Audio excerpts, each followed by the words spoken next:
giving the lesson from the floor this evening, largely because I wanted to use the blackboard for my purposes. You would open your Bibles to the book of Daniel. That is where we'll primarily be this evening, Daniel. And I want to reiterate this idea that I expressed this morning, that ultimately God rules in the kingdoms of men. There's a number of things in the Old Testament that are continually affirmed, and one of them is the fact that God is ultimately in charge in this world. That the earth is the Lord's and all it contains, the world and those who dwell in it, as it says in the 24th Psalm. In the book of Daniel, this principle is illustrated in a more specific sense when God begins describing the movements of human history. In Daniel chapter 2, the king of Babylon, Nebuchadnezzar, has a dream. And he asks for these interpreters, these magicians, these wise men of his, to not only interpret his dream for him, which many people in the ancient world were fond of doing, but he asked them first to tell his dream to him and then interpret it. Now, the ancient people were very fluent in interpreting dreams, quote unquote. You can dig up all these huge books they had and explaining the ways that they would, basically the interpretations they would make up for stuff because, they're basically big frauds.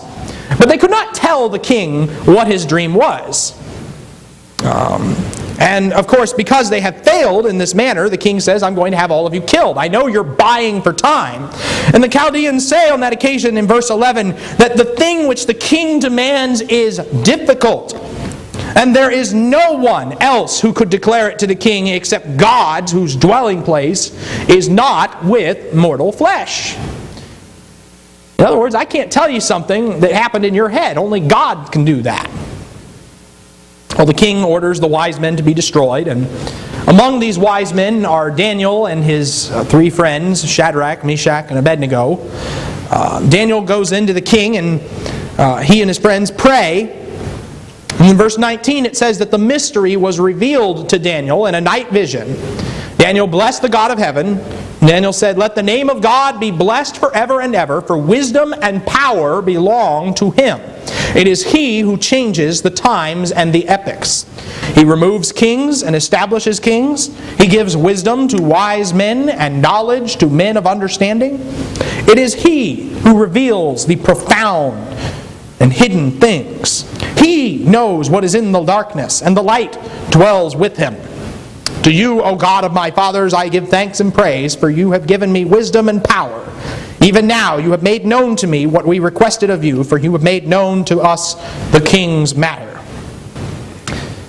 What happens then is Daniel goes into the king, and he says, I have not only your interpretation, O king, but I also have the dream itself. And it was not revealed to me because of any skill or power that I inherently possess, or any wisdom that I was particularly born with. It is something that God revealed to me. It was an interpretation that belongs to God. And this is the dream that Nebuchadnezzar had. You, O king, verse 31, were looking, and behold, there was a single great statue. And that statue, which was large and of extraordinary splendor, was standing in front of you, and its appearance was awesome. The head of that statue was made of fine gold, its breast and its arms of silver, its belly and its thighs of bronze, its legs of iron, its feet partly of iron and partly of clay. You continued looking until a stone was cut out without hands, and it struck the statue on its feet of iron and clay and crushed them. Then the iron and the clay and the bronze and the silver and the gold were crushed all at the same time, and became like chaff from the summer threshing floors, and the wind carried them away, so that not a trace of them was found. But the stone that struck the statue became a great mountain and filled the whole earth. Now, I've had some bizarre dreams. I've never had a dream quite like that one. I don't know if any of you have ever had a dream quite like this. But the interpretation of the dream would be lost to us had Daniel not stepped in this situation and told him exactly what God meant by this. This was the dream. Now we will tell its interpretation before the king. You, O king, are the king of kings, to whom the God of heaven has given the kingdom, the power, the strength, and the glory. Wherever the sons of men dwell, or the beasts of the field, or the birds of the sky, he has given them into your hand and has caused you to rule over all. You are the head of gold. After you will arise another kingdom inferior to you, and a third kingdom of bronze, which will rule over all the earth. Then there will be a fourth kingdom, as strong as iron, inasmuch as iron crushes and shatters all things. So like iron that breaks in pieces, it will crush and break all these in pieces. And that you saw the feet and toes, partly of potter's clay and partly of iron. It will be a divided kingdom, but it will have in the toughness of iron, inasmuch as you saw the iron mixed with common clay. As the toes of the feet were partly of iron and partly of pottery, so some of the kingdom will be strong and some of it will be brittle. And then that you saw the iron mixed with common clay, they will combine with one another in the seed of men, but they will not adhere to one another, even as iron does not combine with pottery. In the days of those kings, the God of heaven will set up a kingdom which will never be destroyed. And that kingdom will not be left for another people. It will crush and put an end to all these kingdoms, but it will itself endure forever. Inasmuch as you saw that a stone was cut out of the mountain without hands, and that it crushed the iron, the bronze, the clay, the silver, and the gold, the great God has made known to the king what will take place in the future. So the dream is true, and its interpretation is trustworthy. You see what's happened here? Now, I'm a little bit of a history buff. Even if you're not a history buff, there's a couple things here that I think are known to a lot of people with even a limited exposure. You know, Nebuchadnezzar ruled over what was called the Neo-Babylonian Empire. An empire that barely outlived Nebuchadnezzar himself. Because once he died, it was a series of power struggles among his sons, ending with his last descendant Nabonidus ruling and leaving. Nabonidus left his own son Belshazzar in charge as co-regent, and well, the Persians came in and took over the kingdom practically overnight. A second empire followed, the Medo-Persian Empire, ruled by Cyrus the Great for a good number of centuries. And then the Greeks, with Alexander the Great, came and took over everything, and their kingdoms divided, and they fought amongst each other. And finally the Romans, the last and the greatest of all, came and ruled the world. And it was during the time of the Roman Empire, that fourth kingdom, the legs of iron, that God set up a kingdom that will never be destroyed, and that still exists to this day.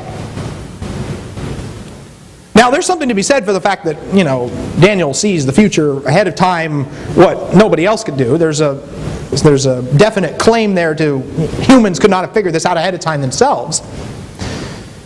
But bigger than that even is the fact that God's kingdom continues to endure while all of man's kingdoms, falter, for lack of a better term.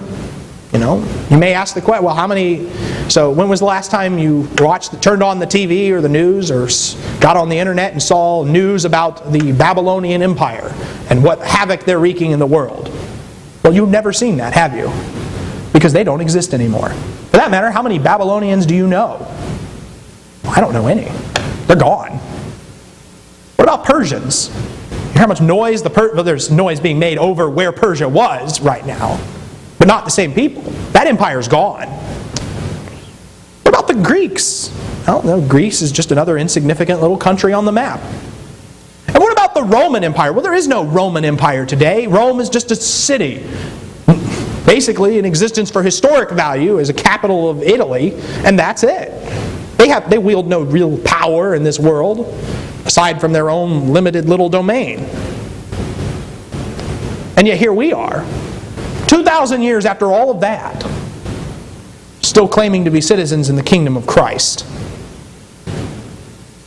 There's something to be said for that. That God's kingdom is greater than man's kingdom.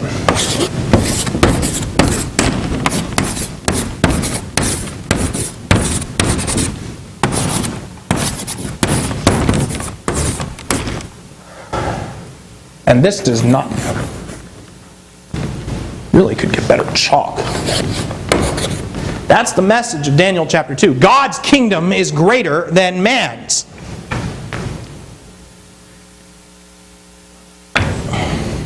And we think about that for a second.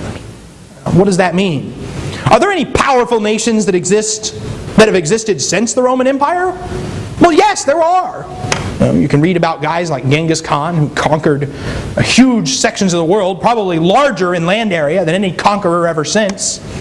You can read about the British Empire, how they had colonies and establishments all across the world. There was a slogan once that the sun never sets on the British Empire. What are they today? A couple of tiny little island nations. Then there's the United States of America. And, the real sense of irony is, I was having a conversation with my dad a few weeks ago, and he said, so have you ever been to the Chinese military base here in the U.S.? You ever been to that? No. Well, what about the German military base in the U.S.? No. Well, why not? Because they don't exist. That's why. And yet somehow the United States has military bases in almost every country in the world that they've ever been to. We might just be living in another world empire, folks. And I will tell you something. We can say what we want about the country and about everything else, but there is one thing I know for certain. Inevitably, if there's enough time until the Lord's return, this country too will cease to have that position of power. It's the simple question of statistics and history. It's an undeniable and inescapable and inevitable fact that when it's all said and done, several generations from now, we're just going to be another empire on the pages of history. And some other nation will step in to fill that role, step in to fill that purpose and place that Babylon and Persia and Greece and Rome and many others before us have filled. Because we're just a temporary, passing, fleeting phantasm in this world. God's kingdom is greater than man's kingdom. Long after the United States ceases to be important or relevant, the kingdom of God will still be calling the shots in the spiritual world. A second principle that comes to mind is in the next chapter, in chapter 3. Whenever Nebuchadnezzar, and some suggest that even the vision of the statue actually prompted him to do this, I can't tell you for certain, but Nebuchadnezzar built a great statue out of gold. It was a huge statue. It was actually 90 feet tall, 60 cubits, it says in chapter 3 and verse 1. And throughout chapter 3, you see a constant phrase repeated, the image that Nebuchadnezzar the king had set up. Nebuchadnezzar the king made an image of gold in verse 1. He tells them about the image that Nebuchadnezzar the king set up in verse 2. The image that Nebuchadnezzar had set up in verse 3. The golden image that Nebuchadnezzar the king had set up in verse 5. The golden image that Nebuchadnezzar the king had set up in verse 7. In verse 12, when nobody bows to this when Shadrach, Meshach, and Abednego refuse to bow to this image, some of the counselors of the king go and report to him and say that there are people who are not bowing to the golden image which you have set up. In verse 12, Nebuchadnezzar comes and he says, did you not worshiping the image that I set up? Now if you don't, you need to worship the image that I made. Whenever you hear the music, whenever you hear the sound of the horn, the flute, the lyre, the trigon, the psaltery, and the bagpipe, and all kinds of music, fall down and worship the golden image that I have set up. And Shadrach, Meshach, and Abednego, in their profound reply, say what? Nebuchadnezzar, we do not need to give you an answer concerning this matter. If it be so, our God whom we serve is able to deliver us from the furnace of blazing fire. He will deliver us out of your hand, O king. But even if he does not, let it be known to you, O king, that we are not going to serve your gods or worship the golden image that you have set up. Nebuchadnezzar had previously asked them the question in verse 15, that what God is there who can deliver you out of my hands? What God is there that can do that? Nebuchadnezzar sees himself as that mighty head of gold, so powerful, so proud, and these insignificant people who stand up to him, well, this isn't going to stand, he says. So verse 19, Nebuchadnezzar was filled with wrath, and his facial expression was altered towards Shadrach, Meshach, and Abednego. He answered by giving orders to heat the furnace 7 times more than it was usually heated. He commanded certain valiant warriors who were in his army to tie up Shadrach, Meshach, and Abednego in order to cast them into the furnace of blazing fire. And the fire was so hot that it killed the people who threw them in.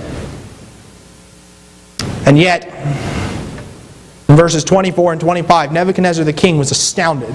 Stood up in haste, he said to his high officials, "Was it not 3 men we cast bound into the midst of the fire?" They replied to the king, "Certainly, O king." He said, "Look, I see 4 men, loosed, walking about in the midst of the fire without harm. And the appearance of the 4th is like a son of the gods."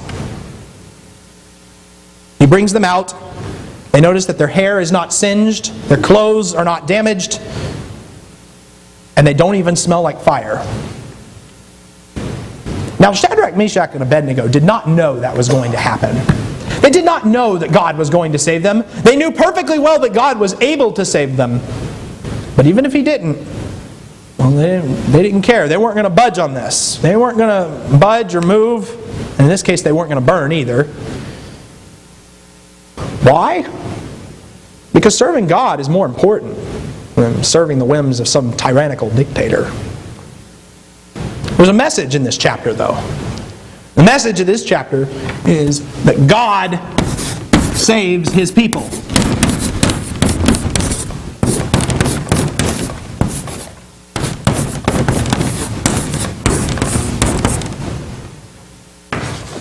That's the message of chapter 3. In chapter 4 is a rather interesting chapter of Daniel because it is written by Nebuchadnezzar himself. Nebuchadnezzar the king, to all the peoples, nations, and men of every language that live in all the earth, may your peace abound, he writes. It has seemed good to me to declare the signs and wonders which the Most High God has done for me. How great are His signs, how mighty are His wonders. His kingdom is an everlasting kingdom, and His dominion is from generation to generation. Now, you see the kind of person that Nebuchadnezzar was throughout this text, and you go, well, what prompted him to write something like this? Well, Nebuchadnezzar had another dream, and nobody could interpret it. He tells the dream to Daniel. In this dream, he sees a great and mighty tree. All the birds of the air come and nest in its branches. This is a tree that gives fruit. This is a tree that gives shade to all the nations. And while this tree is standing so great and proud and tall, an angelic watcher calls from heaven and shouts in verse 14, "Chop down the tree, cut off its branches, strip off its foliage, scatter its fruit, let the beasts flee from under it, and the birds from its branches. Yet leave the stump with its roots in the ground, the band of iron and bronze put around it in the new grass of the field. Let him be drenched with the dew of heaven. Let him share with the beasts in the grass of the earth. Let his mind be changed from that of a man. Let a beast's mind be given to him. Let 7 periods of time pass over him." This sentence is by the decree of the angelic watchers, and the decision is commanded of the holy ones, in order that the living may know that the Most High is ruler over the realm of mankind, and bestows it on whom He wishes, and sets it over the lowliest of men. That's the dream Nebuchadnezzar has. The great tree is going to be chopped down for temporary time. Well, Daniel interprets the dream, and he's appalled at this, and he says, "This dream's talking about you, king. The tree that you saw," verse 20, "which became large and grew strong, whose height reached to the sky and was visible to all the earth." Verse 22, "It is you, O king, for you have become great and grown strong, and your majesty has become great and reached to the sky, and your dominion to the end of the earth." This is the interpretation, verse 24, "O king, and this is the decree of the Most High, which has come upon my lord the king, that you be driven away from mankind, and your dwelling place be with the beasts of the field, and you be given grass to eat like cattle, and be drenched with the dew of heaven. And 7 periods of time will pass over you until you recognize that the Most High is ruler over the realm of mankind, bestows it on whomever He wishes." And so there we see that God is planning to basically remove Nebuchadnezzar's senses from him and humble him in his pride. Well, about a year later, the fulfillment of this dream happens. Verse 29, 12 months later, he was walking on the roof of the royal palace of Babylon, and the king reflected and said, "Is this not Babylon the Great, which I myself have built as a royal residence by the might of my power and for the glory of my majesty?" O pride! Pride comes before the fall, we read. And while the word was in the king's mouth, verse 31, a voice came from heaven saying, King Nebuchadnezzar, to you it is declared, sovereignty has been removed from you. You will be driven away from mankind. Your dwelling place will be with the beasts of the field. You will be given grass to eat like cattle. 7 periods of time will pass over you until you recognize that the Most High is ruler over the realm of mankind and bestows it on whomever He wishes. Immediately, the word concerning Nebuchadnezzar was fulfilled. He was driven away from mankind, began eating grass like cattle, and his body was drenched with the dew of heaven until his hair had grown like eagle's feathers and his nails like bird's claws. Now that's got to be an embarrassment to that's got to be an embarrassment in general to your whole nation there. You know, talk about your leader. Take us to your leader. Well, he's out there eating grass in the field like an ox, basically. But at the end of that period, I, Nebuchadnezzar, raised my eyes toward heaven. My reason returned to me. I blessed the Most High and praised and honored Him who lives forever. For His dominion is an everlasting dominion. His kingdom endures from generation to generation. All the inhabitants of the earth are accounted as nothing. But He does according to His will in the host of heaven and among the inhabitants of the earth. And no one can ward off His hand or say to Him, What have you done? At that time my reason returned to me. My majesty and splendor were restored to me for the glory of my kingdom. And my counselors and my nobles began seeking me out, so I was reestablished in my sovereignty. Surpassing greatness was added to me. And now I, Nebuchadnezzar, praise, exalt, and honor the King of heaven, for all His works are true, and His ways are just, and He is able to humble those who walk in pride. But that last sentence there is, I think, really the main point we want to get out of this chapter. But God humbles the proud. God humbles those who are proud, those who walk in pride. You know, when you think about that, there are many leaders, quote unquote, many dictators who have said that, you know, they are master of their domain. There are some even in history who have claimed to be God. Antiochus Epiphanes claimed to be God made manifest. Many of the Caesars, like Nero and Domitian and many others after them, claimed to be God. And even in today's world, you've got despots, you've got dictators all over the place. In their little corner of the world, abusing their population as totalitarian people. What are they in the end? Well, they're prideful. They've been put in charge of this whole kingdom, and it is God who put them there. It is God who ordains the government. But if God put them there, then surely He is capable of taking away it all from them. It's like Jesus said to Pilate, You have no authority over me except for what has been given to you from above. And in this way, we see that God is able to humble those who walk in pride. Again, we see this point made in Daniel chapter 5. Whenever Belshazzar the king holds a great feast. Now some people will go to the history. This is where some people attack the credibility of Daniel, and they'll go to the history books and say, well, there was never such king as Belshazzar. Nabonidus was the last king of Babylon. That's true. And this is one of my favorite things that happened, though, is that somebody kicked over a rock at one point and discovered that Nabonidus did have a co-regent, with his son, Belshazzar. And because Nabonidus was in hot water with the priests of Marduk, he had to leave the city quite frequently, leaving his son in charge. And so this is one of those moments where we can laugh at those who criticize the Bible for once again being wrong about everything. And in fact, you think about it, it makes sense in the context of the biblical story. Because what happens is Belshazzar makes a promise to make whoever interprets the writing on the wall the third ruler in the kingdom. Well, why not the second? Well, because he's the second. But what happens is Belshazzar takes out the vessels of gold, vessels that were used to be used in the temple of Yahweh in Jerusalem, and they're having a great feast, and they're celebrating what great people they are, because they're just oh so wonderful. They're the rulers of the world. And then a hand appears and starts writing on the wall. It's like, well, what's that bizarre thing? We can't read the writing on the wall, and we can't interpret the writing on the wall. What are we going to do? Well, in verse 10, apparently somebody remembers that old Daniel is still around. The queen entered the banquet hall because of the words of the king and his nobles. The queen spoke and said, "O king, live forever. Do not let your thoughts alarm you, or your face be pale. There is a man in your kingdom in whom is a spirit of the holy gods, and in the day of your father, illumination, insight, and wisdom, like the wisdom of the gods, were found in him.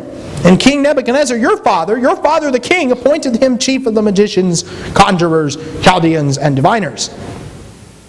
And what it is Belshazzar has promised, if anybody can interpret this writing on the wall for us, because they're terrified at this, if anybody can interpret it for us, excuse me, he will be clothed in purple, he will have a necklace of gold, and he will be made the third ruler in the kingdom. Well, Daniel's brought in. Daniel once again claims in verse 17, "Keep your gifts for yourself or give your rewards to someone else. I'll read the inscription to the king and make the interpretation known to him." Now, this is perhaps the great irony, because Daniel knows the interpretation and knows that these gifts aren't going to be worth anything within the next 24 hours. "O king," verse 18, "the Most High God granted sovereignty, grandeur, glory, and majesty to Nebuchadnezzar your father. Because of the grandeur which he bestowed on him, all the peoples, nations, and men of every language feared and trembled before him. Whom he wished, he killed. Whomever he wished, he spared alive. Whomever he wished, he elevated. And whomever he wished, he humbled." Sounds a lot like what really God is doing ultimately. God humbles the proud. "But," verse 20, "when his heart was lifted up and his spirit became so proud that he behaved arrogantly, he was deposed from his royal throne. And his glory was taken away from him. He was also driven away from mankind, and his heart was made like that of beasts, and his dwelling place was with the wild donkeys. He was given grass to eat like a cattle, and his body was drenched with the dew of heaven until he recognized that the Most High God is ruler over the realm of mankind, and that he sets over it whomever he wishes. Yet you, his son Belshazzar, have not humbled your heart, even though you knew all this, but you have exalted yourself against the Lord of heaven. And they have brought the vessels of his house before you, and you and your nobles, your wives and your concubines have been drinking wine from them. You praise the gods of silver and gold, of bronze, iron, wood, and stone, which do not see, hear, or understand, but the God in whose hand are your life breath and your ways you have not glorified." This is the inscription that was written out. "Mene, mene, tekel, upharsin." This is the interpretation of the message. Mene, God has numbered your kingdom and put an end to it. Tekel, you have been weighed on the scales and found deficient. Peres, your kingdom has been divided and given over to the Medians and the Persians. Then Belshazzar gave orders, and they clothed Daniel with purple, and they put a necklace of gold around his neck, and issued a proclamation concerning him, that he now had authority as the third ruler in the kingdom. Daniel's tenure doesn't last very long, because that same night, Belshazzar the Chaldean king was slain, so Darius the Mede received the kingdom at about the age of 62. Belshazzar, how proud he was, and yet God humbles him ultimately. And so the point of chapter 5 is actually the same as chapter 4, that God humbles the proud.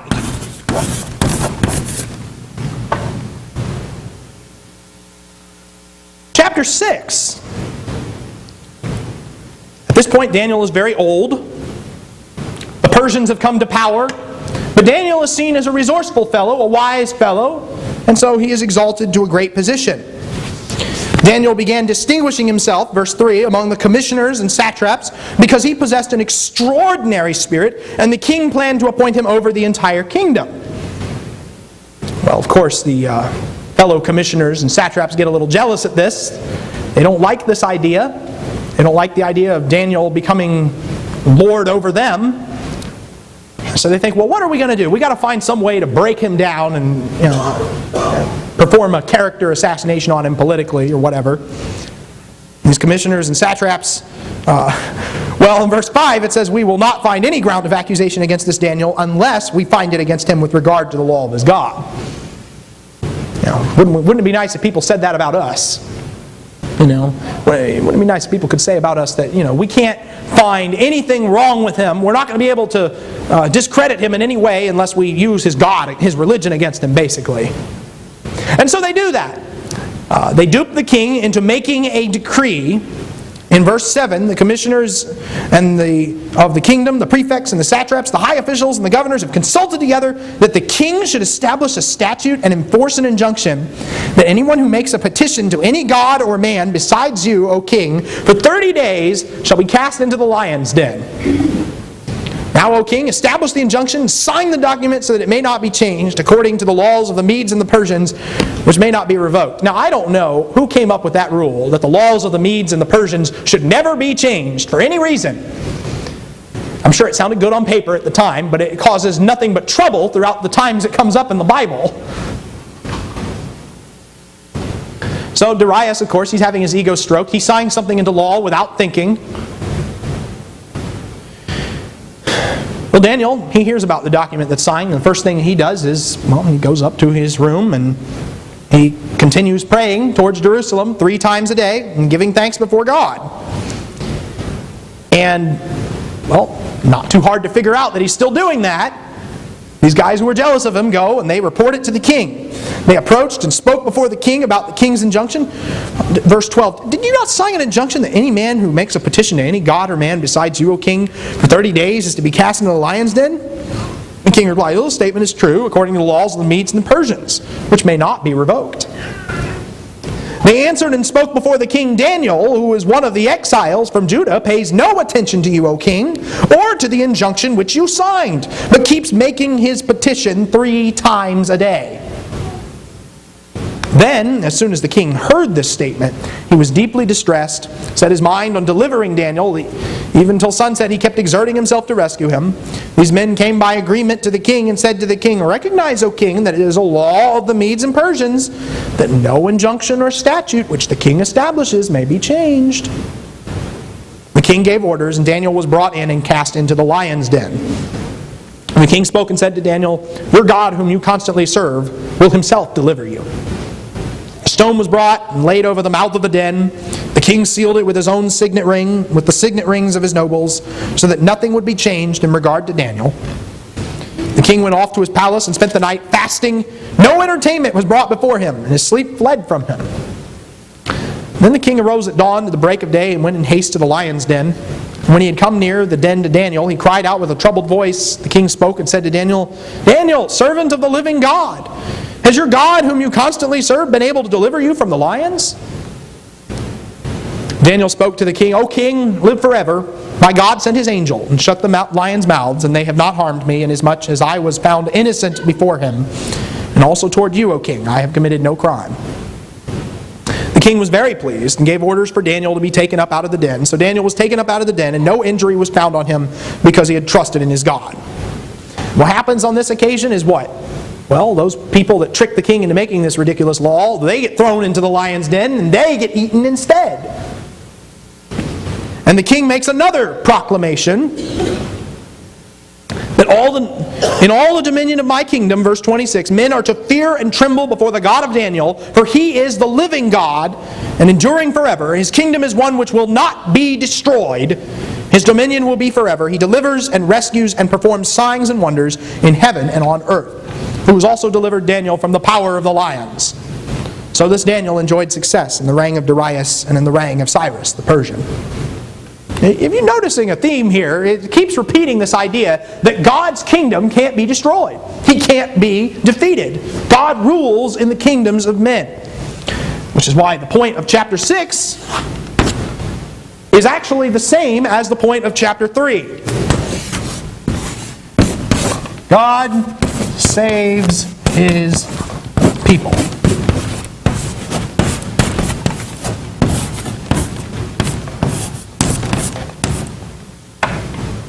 Now, are we seeing a pattern yet? One more chapter. One more. Chapter 7, Daniel himself has a dream. And this chapter is actually out of chronological order because we go back to the reign of Belshazzar. In the first year of Belshazzar the king of Babylon, Daniel saw a dream and visions in his mind as he lay on his bed. He wrote the dream down and related the following summary of it. Daniel said, I was looking in my vision by night, and behold, the 4 winds of heaven were stirring up the great sea. 4 great beasts were coming up from the sea, different from one another. The first was like a lion, and had the wings of an eagle. I kept looking until its wings were plucked, and it lifted from the ground and made to stand on 2 feet like a man. A human mind also was given to it. Behold, another beast, a second one, resembling a bear. It was raised up on one side, and 3 ribs were in its mouth between its teeth. And thus they said to it, Arise, devour much meat. After this I kept looking, and behold, another one, like a leopard, which had on its back 4 wings of a bird. The beast also had 4 heads, and dominion was given to it. After this I kept looking in the night visions, and behold, a 4th beast, dreadful, terrifying, extremely strong. It had large iron teeth. It devoured and crushed and trampled down the remainder with its feet. And it was different from all the beasts that were before it, and it had 10 horns. While I was contemplating the horns, behold, another horn, a little one, came up among them, and 3 of the first horns were pulled out by the roots before it. Behold, this horn possessed eyes like the eyes of a man, and a mouth uttering great boasts. Terrifying, surrounded by 4 beasts. He goes on, though. I kept looking until thrones were set up. The Ancient of Days took his seat. His vesture was like white snow, the hair of his head like pure wool. His throne was ablaze with flames. Its wheels were burning fire. A river of fire was flowing, coming out from before him. Thousands upon thousands were attending him. Myriads upon myriads were standing before him. The court sat, and the books were opened. And I kept looking because of the sound of the boastful words which the horn was speaking. I kept looking until the beast was slain, and its body was destroyed and given to the burning fire. As for the rest of the beasts, their dominion was taken away, but an extension of life was granted to them for an appointed period of time. I kept looking in the night visions, and behold, with the clouds of heaven, one like a son of man was coming. He came up to the Ancient of Days and was presented before him. To him was given dominion, glory, and a kingdom, that all the peoples, nations, and men of every language might serve him. His dominion is an everlasting dominion, which will not pass away. His kingdom is one, which will not be destroyed. Ever had a dream like that? In fact, this vision that Daniel has right here in Daniel 7, I believe, is the singular key to interpreting the book of Revelation as well. So there you have that. If you read Revelation, you'll see a lot of similarities with the beasts, and even the fact that the beast is thrown into the lake of fire, the fact that the Son of Man is coming with the clouds, the court sitting, the books being opened for judgment. All these things come, and they're amplified and magnified in that way. But the ultimate point of all of this is that God's kingdom trumps man's kingdoms. Now, in the case of this vision, Daniel's sitting scratching his head wondering what this is, but fortunately, an angel appears and tells him what it means. And it says here in verses 15 through 18, As for me, Daniel, my spirit was distressed within me. The visions in my mind kept alarming me. I approached one of those who were standing by and began asking him the exact meaning of all this. So he told me and made known to me the interpretation of these things. These great beasts, which are 4 in number, are 4 kings who will arise from the earth. But the saints of the highest one will receive the kingdom and possess the kingdom forever for all ages to come. 4 kings, really 4 kingdoms. It's really the same point as the vision in chapter 2, isn't it? 4 world kingdoms, and the time of the 4th one. The 4th one is destroyed, and God sets up a kingdom that will never be destroyed. It will outlast all of the kingdoms of mankind. And so I would say that the point of chapter 7 is ultimately that yes, God's kingdom is greater than man's.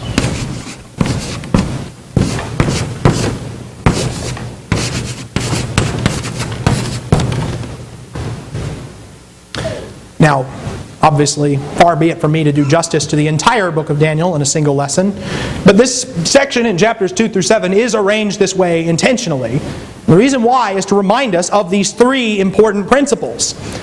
That God's kingdom is going to outlast all of man's kingdoms, that God is going to save His people, and that God knows how to humble those who are proud. He put them in their positions of power, and He can take them away from it. You understand those 3 things, you understand not just the book of Daniel, but really just the whole of all of God's interaction with the nations of this world. That's something that we as people need to understand constantly. That our first allegiance, our primary citizenship is to the kingdom of God. And then secondly, to whatever earthly nation, whatever geopolitical power we happen to be living in at this point in time in history,